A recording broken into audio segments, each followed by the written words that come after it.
So our next speaker I want to introduce, he's a distinguished leader in the design industry and also the head of creative for the NFL. And we're very fortunate to have him here. With a career spanning over 2 decades, Dane's work has earned him prestigious awards such as Sports Emmys and CLIO awards. Today, he leads a team of over 50 creatives in the NFL, where he's focused on elevating the fan experience and shaping the league's brand narrative across major events, media platforms, and beyond. Ladies and gentlemen, Dane Storrusten. Sorry, Storrusten. Thanks, Carla.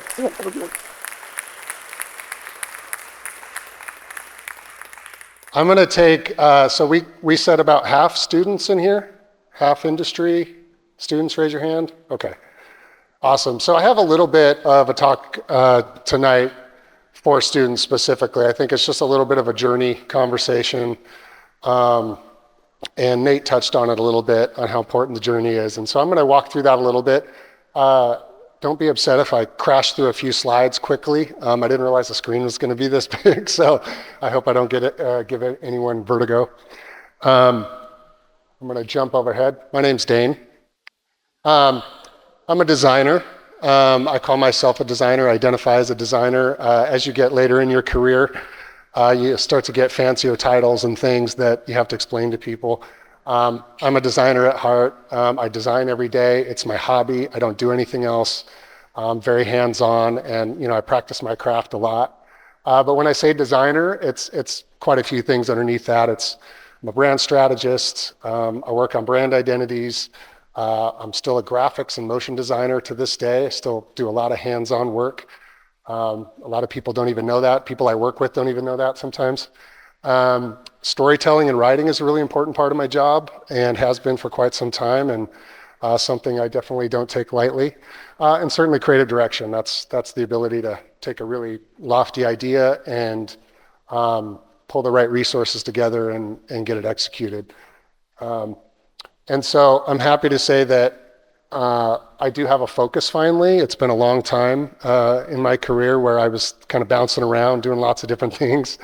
And I can safely say, and I hope for the rest of my career, I'm focused on sports, entertainment, and technology. That's my gig. And kind of my positioning statement for myself is that I build signature sports and entertainment brands that win hearts. And it's a very simple mantra, and it's just about winning the hearts of people. That's really it. Every project I start begins with that, and that's the guideline that I use.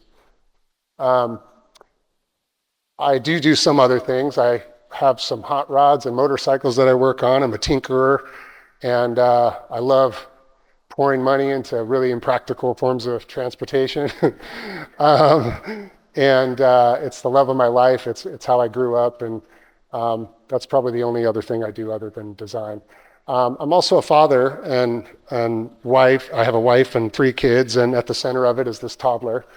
And yeah, it kind of changed my life, changed my ability to meet deliverables and manage my time and all that, but wouldn't have it any other way. And so I thought what I might do just really quickly here, and I'll try to get to some of the NFL stuff, but I bounced around a lot. Unlike Nate, I didn't work for a whole bunch of really cool brands leading up to the NFL. His story is much more interesting and successful than mine. And so I grew up as an 80s kid, right? And I had an affinity for sports early on, and it's no wonder because sports in the 80s were awesome. I mean, the Boz, the Bash Brothers, Air Jordan, primetime Deion Sanders, Bo Nose. I mean, it was the birthplace of sports marketing and athlete brands. I also was, I grew up in hot rod culture. My dad had 4 or 5 muscle cars in the driveway, and my yard was always full of cars that didn't run. And I was really inspired by, Big Daddy Ed Roth and Cartoon Magazine and George Trosley. He was a cartoonist back in the day, and I'd go into the 7-Eleven and pick up the newest edition of Cartoons Magazine. They had drawing tutorials in there and everything else. And then, of course, Mort Drucker and Mad Magazine, who was reflecting pop culture every month.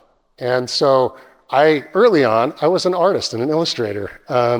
I started to form my own kind of flavor of hot rod art, I guess. I was experimenting with different mediums and trying different things, but I was really kind of a one-trick pony and one-dimensional. This is all I knew how to do, and it came easily to me, and I loved it. I was happy. It was easy. I started pushing that a little bit, and now this is like junior high, mind you, high school stuff here that you're looking at. And so I got into portraiture, and I really was fascinated by celebrities and movie characters and athletes and everything. And so I loved exaggerating and distorting faces and was obsessed with likenesses and stuff. So I got into that, and this was really like coming out of high school and going into art school. This is what I had in my arm. I was like, I'm going to art school.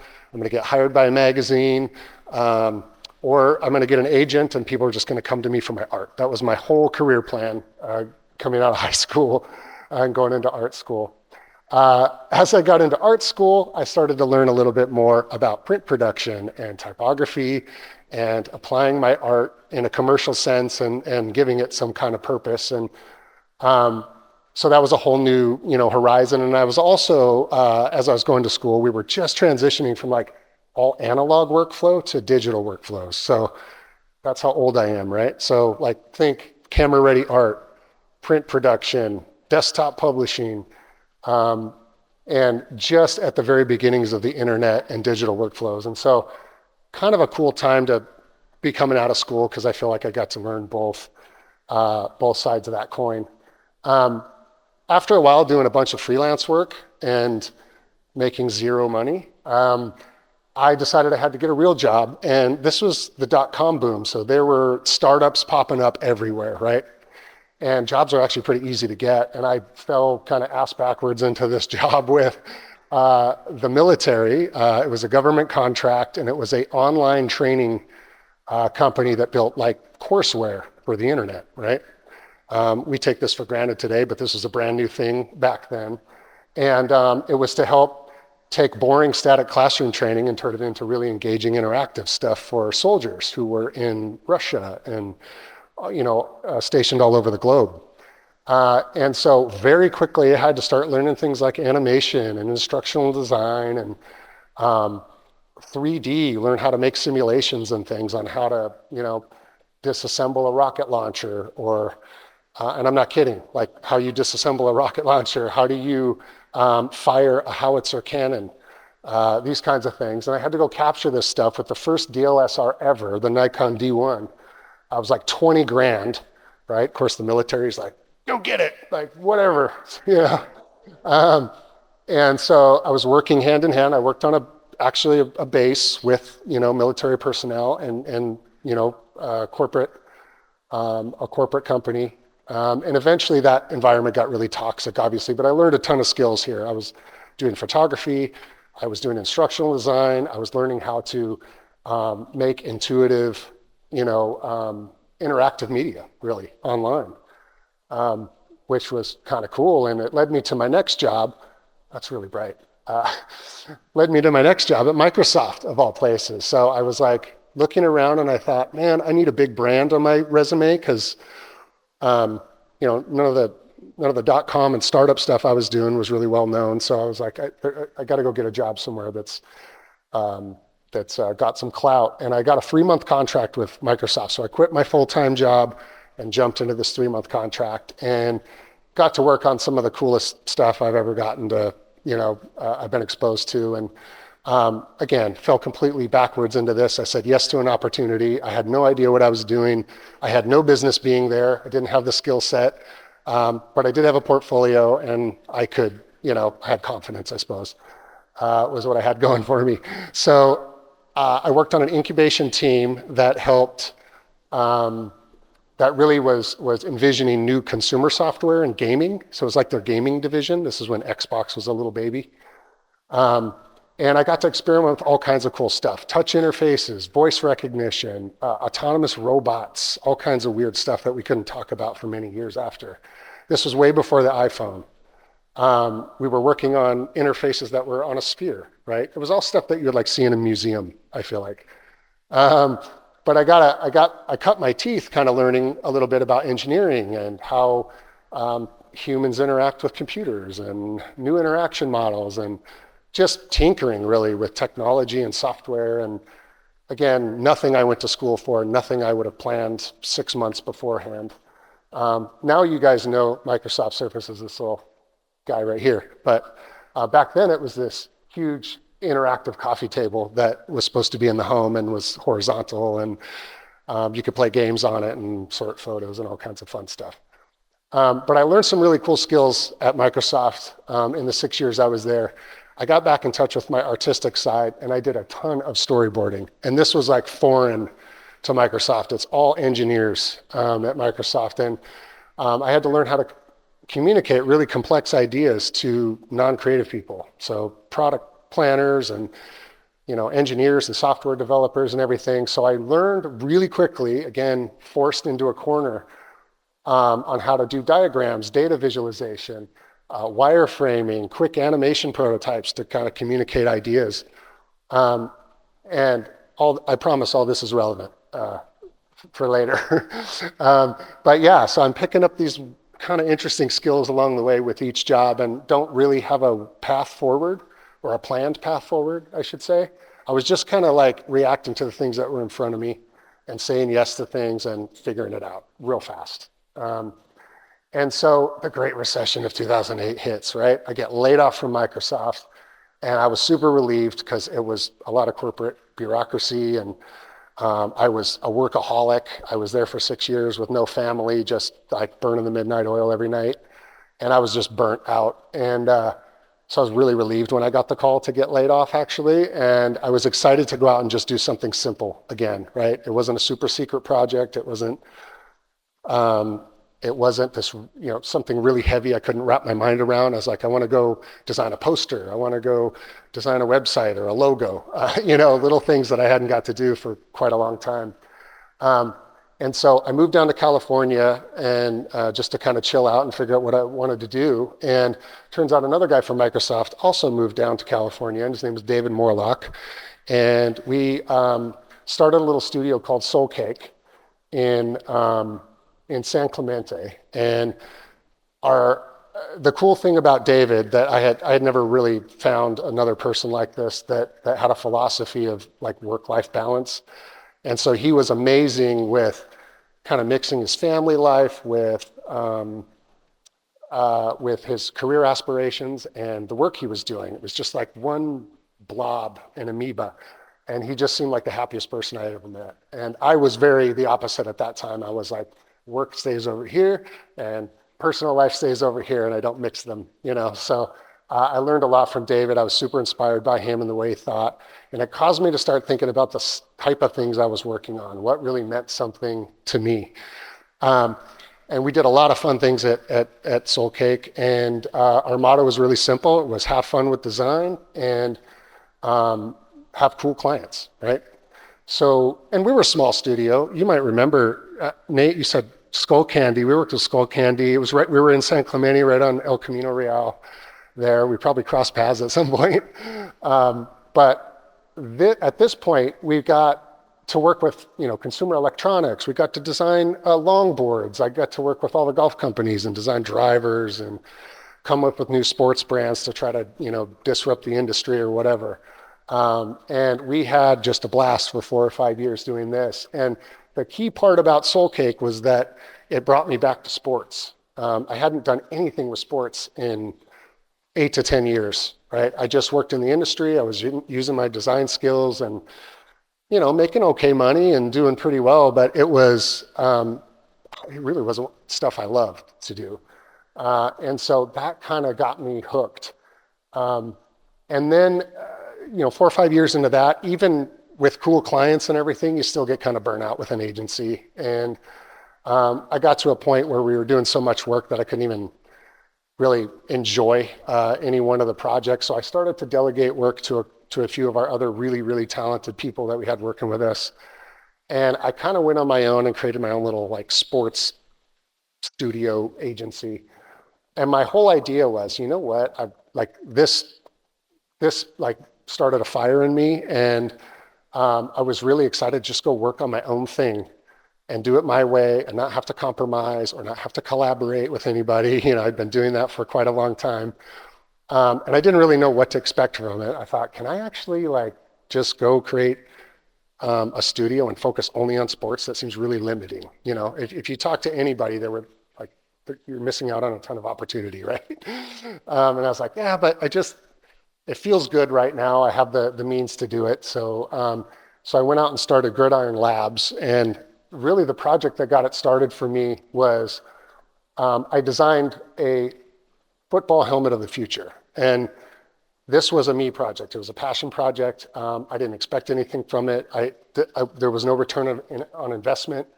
I put a bunch of my own money into this thing. I didn't have a plan for what it would do or why I was going to do it or what the outcome was going to be. And I had more fun doing this than like almost anything I'd done up to that point. And so the whole point of this was like 2015 or so. I said, well, what's a pro football helmet going to look like in 2030? And I cringe a little bit looking at this now, but I learned 3D. I got in and I did all my own sketching. I did all my own engineering with this. I did research on safety. I did research on manufacturing processes. So this thing had legs and was believable and realistic. And then I built this really, really kind of sexy case study for it and posted it online, right? Started my little Gridiron Labs, like social account and everything, and posted this out there, and it got a ton of response. And the next week, I got published on Digital Trends, and it was up there for a week, and I'm like, who submitted this? I was like, I didn't tell anybody about it. I just kind of posted on social media, and like immediately I was getting calls from manufacturers. I was getting calls from entrepreneurs, investors.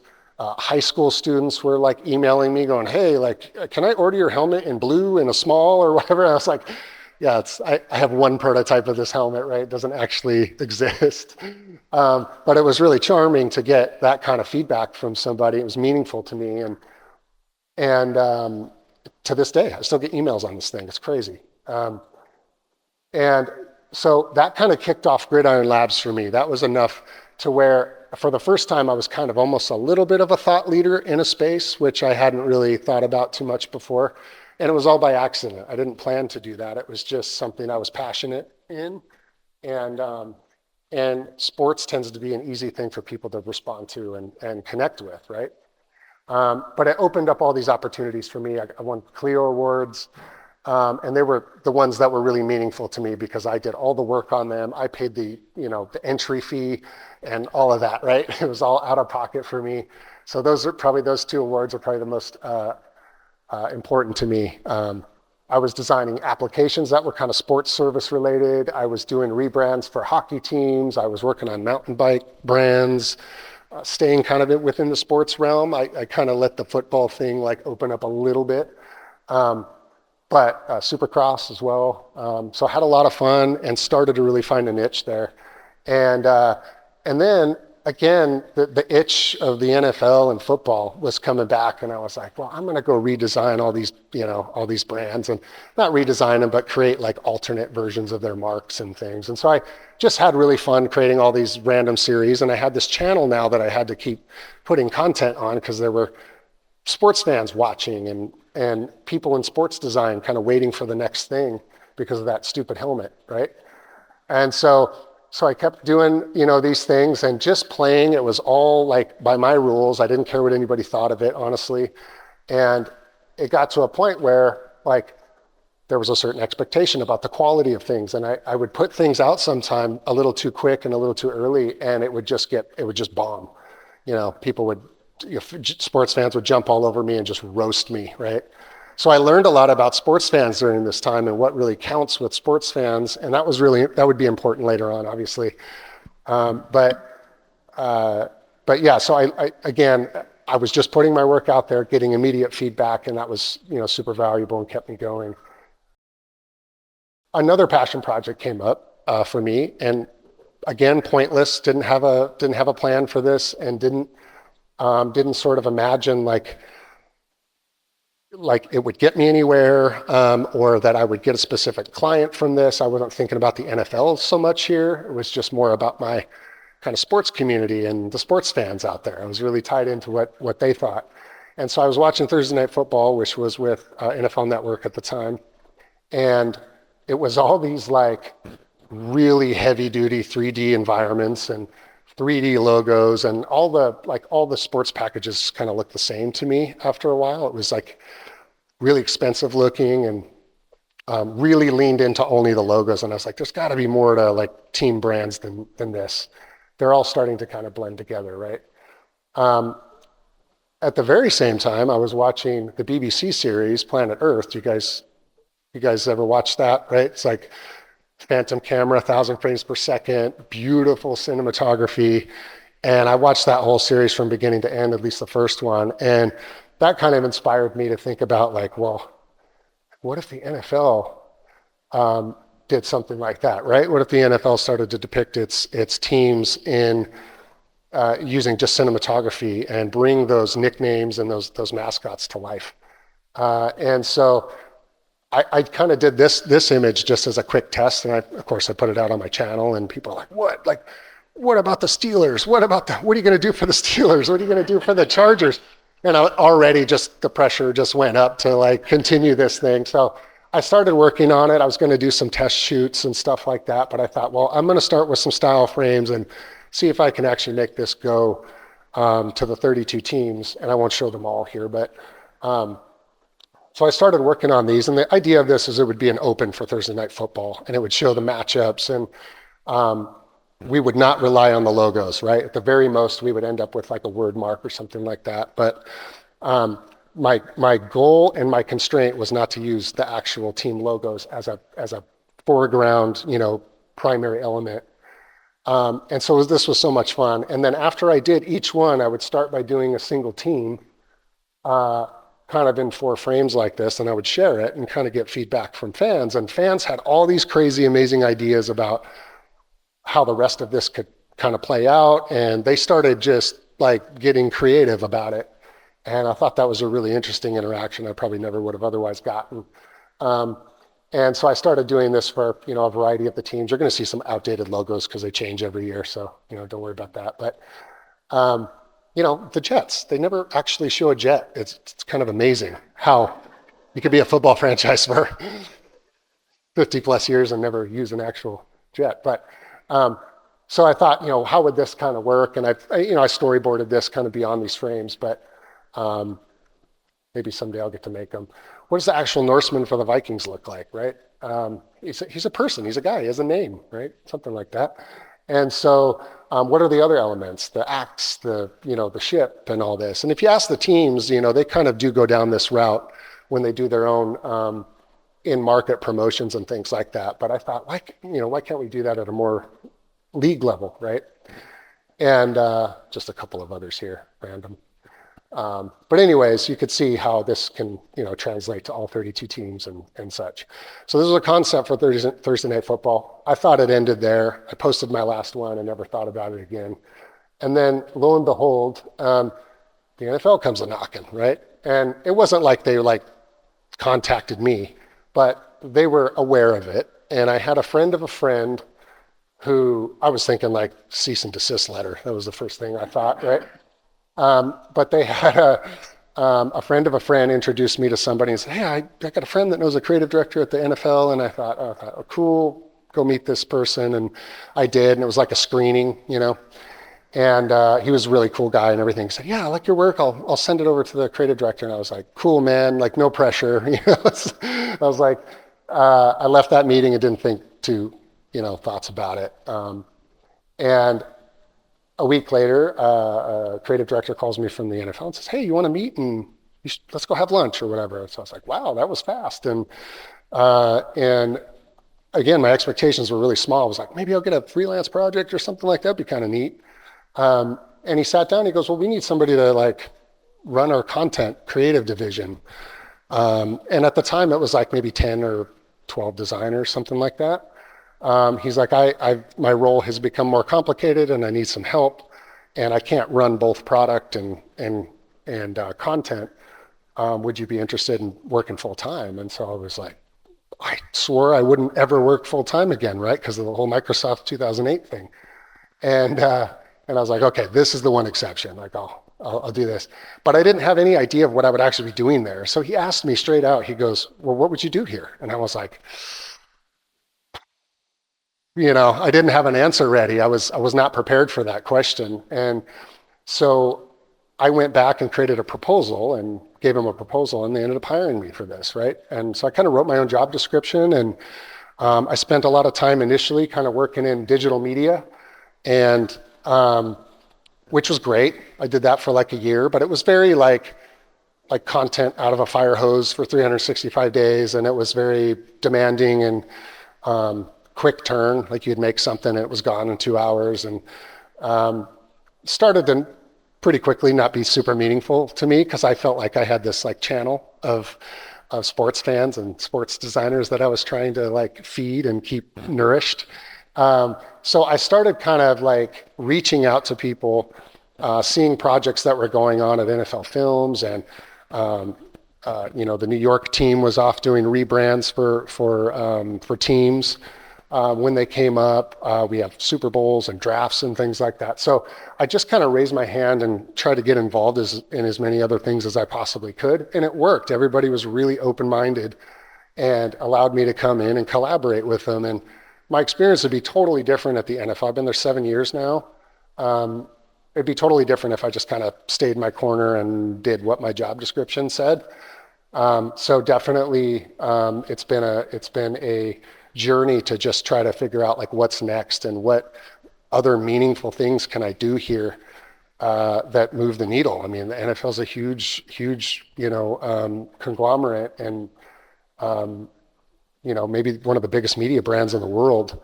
How do you make a difference at a place like that? It's almost like that reverse like psychology depression thing where you're like, man, like I could come up with the best idea in the world tomorrow and it probably wouldn't even be on the radar, So you have to kind of manage that. I think that's probably the toughest part of the job is figuring out where you can make a difference.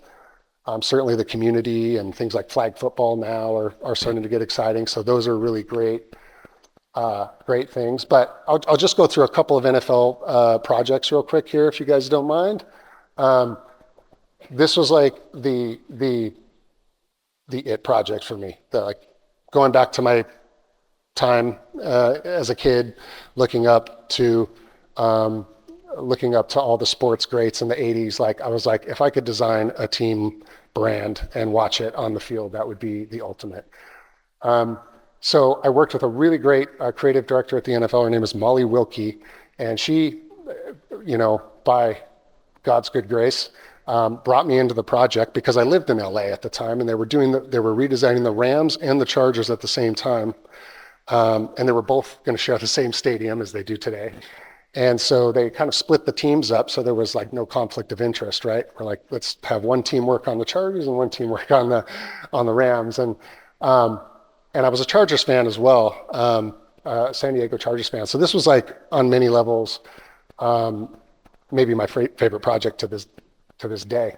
But the idea was, I think the process that we went through with the Chargers was, you want to do something new. You move to a city and you want to try to reinvent yourself, right? There's lots of things going on outside of just the team brand. There's ownership, there's, the market's changing. LA's just getting new football teams, lots of noise, So I think, that the gut was to go change everything.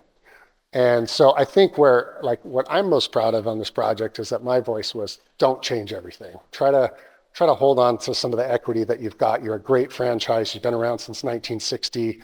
You're actually originated in LA and coming back to LA. And you don't need to change everything. You want to keep that bolt, and let's simplify it. Let's maybe change the word mark a little bit and update some things, but winning will solve the problem, right? Ultimately. So don't, if you can't be and at the time, I think they were struggling a little bit. Rams were really, really good. And it was like, well, if you can't be like the best team or the winning team, be the cool team, right? So we really tried to lean into that. The Chargers creative team took this and ran with it completely. They did an amazing job. But the uniform design and everything was something I think we're proud of as well, just because we had to go sample moments throughout their history, which they have many eras of uniforms. I won't bore you with that, but we took a little piece of all those different eras and we kind of brought them into this, more unified design system where we had the same bolt really again, but we just kind of shifted some key lines around and inverted some color. And so we tried to keep it really clean and simple. And now they have one of those uniform systems that I think they have like 7 different combinations they can get out of this uniform, which is really, in sports, that's a big deal. With all these new uniform series kind of popping up. And the Chargers, seeing them 3 or 4 years later out on the field is just a huge rewarding feeling. And thanks to all the great collaborators and everything out there. And I think the biggest moment is like when you kind of see it on center field at the 50-yard line, just massive and huge. I think and now in SoFi Stadium on the Oculus. But yeah, I think it's held up okay for the past few years, and I've got the pleasure of working on probably 4 or 5 teams, and that's not really even my job at the NFL primarily, but again, I'm just like, hey, get me involved. How can I help? And it's really been great. So I'm going to walk through really quick. We did a graphics package for our new games lineup at NFL Network, and this was also a really great project for a few reasons. One was that we got to kind of rebrand NFL Network a little bit. It was an opportunity. Thursday Night Football got sold to Prime, and Prime took over and kind of did their own thing with it. We had this really old package, and it was great at the time, but it was like 12 years old, and it was very kind of one-dimensional. And again, if you start putting it in the lineup of all the other packages, it doesn't really stand out. It looks like it's just kind of blending in a bit.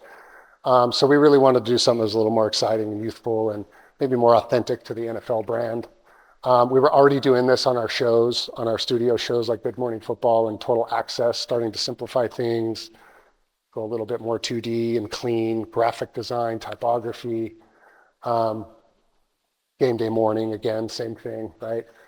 Being a little more intentional about how we use like 3D environments and stuff, and focus on the players, get out of the way, and let the most valuable thing speak. We even looked at teams, right?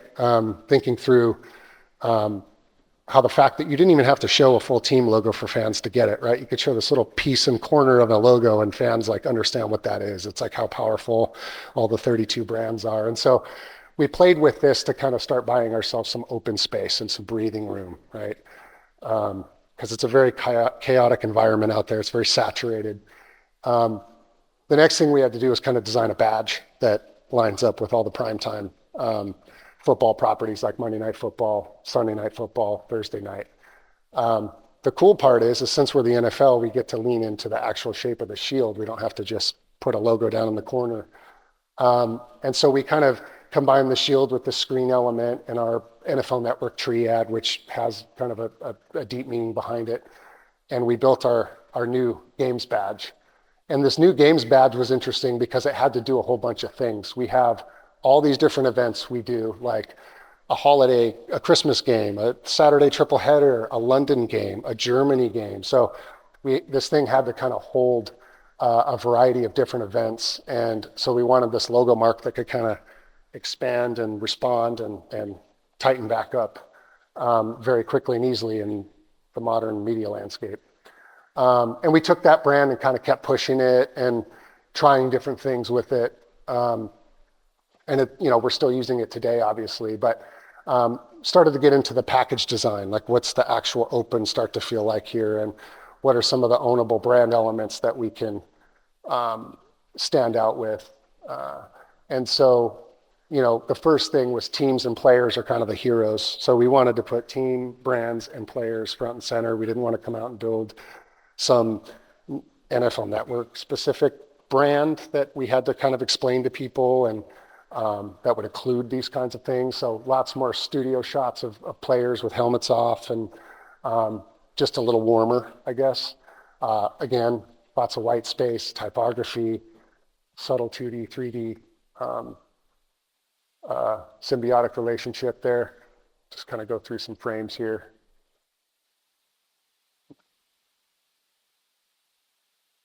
Right.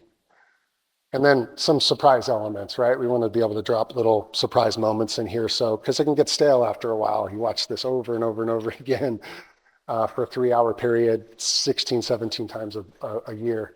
So how do we keep it fresh? Emphasize location and geography, right? We've got to make room for these events and all the different aspects of it. And you've got these beautiful locators, and of course we have our branding for the individual international games that we have to pull in and share the stage with. And so these are just some quick kind of frames. I'll show you a quick animation here. And then certainly NFL Network, we had to have some evergreen elements here too that we could kind of use and that were ownable. You know, Fox has their robot, right? What's our version of that, essentially, which kind of starting to become our football up here. Just kind of a couple frames here.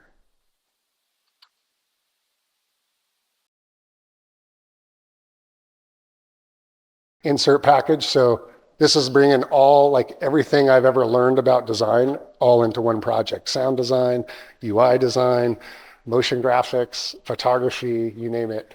The score bug, the thing you see at every single game, like all game long, you know, that has to be designed and programmed and do a billion different things during the life of a game.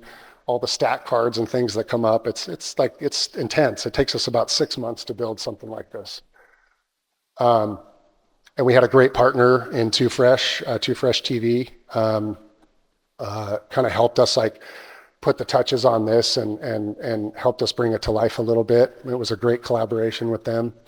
And so that's kind of what the package looked like. I'm going to play you just a quick kind of animation sequence that shows you kind of the motion, language, and feel of the package here. Okay. I hope it's not too quick, but you can kind of see the flavor here. I purposely didn't put sound up here just because it's a little bit annoying for that one. But yeah, you can kind of see how it all ties together. The stage element from the logo mark shows up as a character. Really deep player interstitials, so they don't get boring and old over the period of like 5 years. So surprise moments.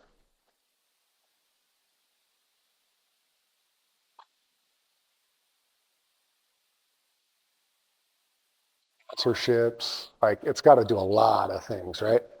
And then ultimately,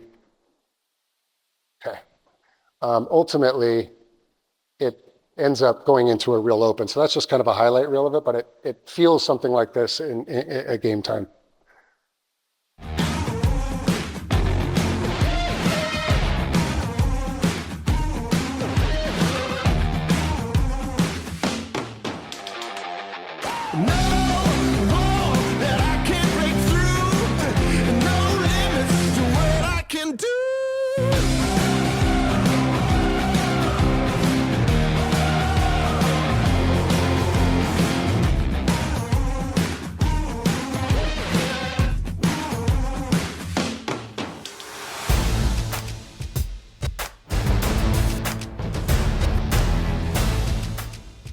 And then you go into the game broadcast. So that's kind of a quick idea of what an open looks like. Thank you, guys. And I think the thing that was most exciting, one of the things that happens is marketing ends up having to go do their own thing with a game package like this. And so a lot of times they don't really connect very well. Marketing team's got to go do campaigns over here on the side, and they've got to hire other agencies. And so we tried to make it really easy on them to use the elements from the package in the actual tune-ins and promos and things, which is where things tend to kind of go off the rails, just to kind of make the identity a little more cohesive.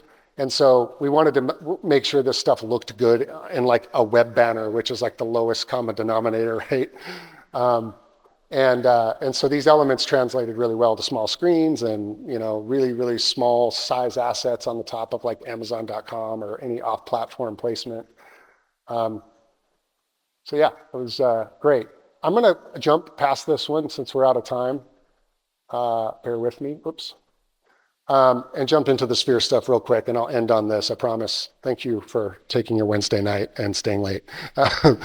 So this last Super Bowl, we got a project. Obviously, the Super Bowl was in Las Vegas, and lots to do in Las Vegas. Our events team is amazing. They go take over every city, and they have to kind of paint the city in Super Bowl. They come up with a whole style guide for Super Bowl. They dress every building, every landmark in the city. And of course, all eyes were on the Sphere because it was new at the time, and Formula One had just done a big activation on it, but still relatively new device, really. And I think even the Sphere team was still kind of learning like what's effective, because it's really easy for something like this, the exosphere, to turn into just a big like billboard, or turn into a big messaging like kind of sponsorship tool. And so it gets noisy very quickly. And when things get noisy at that scale, people ignore it. So that was one thing we were kind of worried about. Super Bowl is a whole week. It's a week event. It's not just one game. And so the whole week leading up, we had to think about the programming of the Sphere. And we talked about it for months. And I think we finally got a deal done in like January. Super Bowl's in February. So we had a month to do something. And our budget wasn't super huge. A lot of people think like, oh, it's a Super Bowl, like the budget's off the charts. For this, it wasn't. It was like, well, we might make it and we might not, and we either might have something on the Sphere or not at all. Like it was really cutthroat. So a friend of mine, Keith Cosrow at NFL Films, we were kind of talking about this ring idea, and everybody thought it was a good idea, but nobody really like grabbed onto it and said, this is how we'll do it, and or envisioned it. And so we started kind of going this route, one, because we didn't have a lot of time, and two, it's the easiest, it's the easiest thing to connect with the 32 fan bases, right? Show all 57 Super Bowl rings. And so we tried all these different ways of showing the rings on, and they all just kind of fell flat. We were overthinking it. And finally, kind of last minute, I think when we were starting to be in jeopardy of not getting some of these things done, I had the folks at Films go shoot all 57 Super Bowl rings from 8 angles. And they did the shoot in like 2 days, sent us all the media overnight. My team and I was working on this too. I was stitching images together myself. I did a quick test, and I pulled these photographs together, stitched them, pulled all the distortion out of them, and wrapped them onto a 3D globe, and started playing with size and distortion and all the things that made it feel real, because it's very easy on a Sphere to have things start to stretch when you get near the poles, or it just looks fake, and people, like, you lose interest really quick. There's no leniency here. Like, if it looks kind of fake, people ignore it. It's not a viral thing all of a sudden. So we had to work really, really hard at,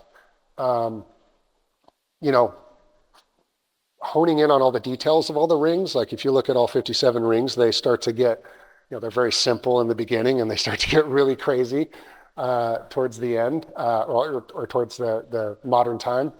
And so we wanted to capture all those things because fans know this stuff. Like, fans are aware of what their Super Bowl ring looks like to a T, and they know every detail on it. And we had to make sure that kind of held up and it didn't look like degraded. And so I'm sorry for the artifacting here, but this is a real video. This is a real video of the different rings, just showing Kansas City and San Francisco. And you can kind of see, like, there's a little bit of distortion there, but they held up really well, actually. We didn't have to overthink it or do a lot of extra correction. We just had to really work on the distortion, learn where to cut it off. And the idea was that we just wanted something really, really simple that turned slowly. It didn't have information flashing all over the place, and it just It was like a stoic moment. And all 32 fan bases could kind of sit there and wait for their like ring to come up. And it did really well in that regard. And again, like these are real photographs, unfiltered photographs of this that were shared online from fans. Like, so it held up really well. You can see the anatomy of it is kind of on point, and it just looked like this huge display case in the middle of the city, and was quite a scene.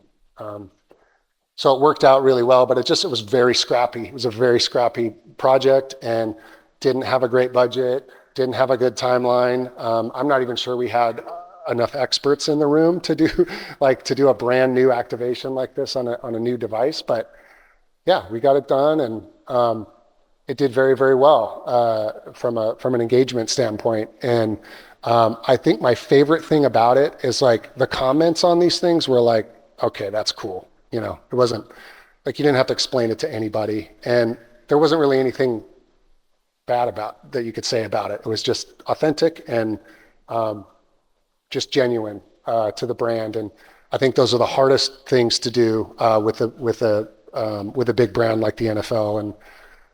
And I'm really proud of just keeping it simple, I guess. So that's a lot. I gave you guys a whole lot of stuff. Thank you for taking a little extra time. But that's it for me for now. Appreciate it.